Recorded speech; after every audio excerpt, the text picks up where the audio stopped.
भगवान को पाने के 3 रास्ते गीता में बताए गए हैं।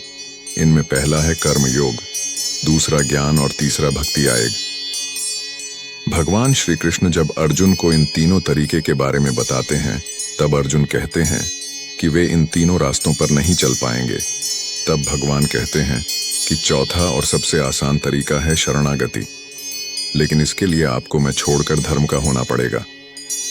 भगवान श्री कृष्ण इस संसार की शुरुआत से पहले भी थे और इस संसार के अंत के बाद भी रहेंगे। सभी मनुष्यों को गीता के पहले श्लोक के पहले शब्द धर्म और आखिरी श्लोक के आखिरी शब्द मम को याद रखना ही काफी है। धर्म मम का मतलब है धर्म मेरा है, मैं धर्म का हूं।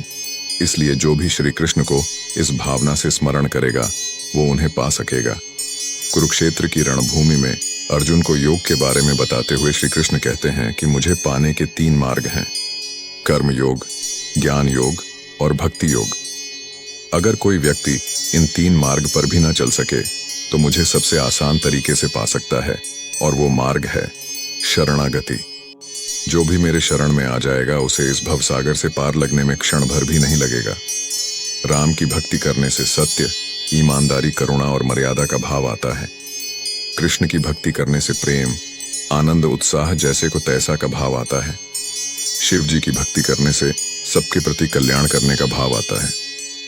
काली जी की भक्ति करने से अन्याय के विरुद्ध लड़ने का भाव आता है। बजरंग बली की भक्ति करने से बाल मिलता है एवं नकारात्मक ऊर्जा से डर खत्म होता है।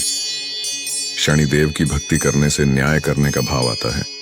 ईश्वर मतलब निराकार की भक्ति करने से खुद की आत्मा शुद्ध होने का भाव आता है एवं अच्छी सकारात्मक सोच पैदा होती है।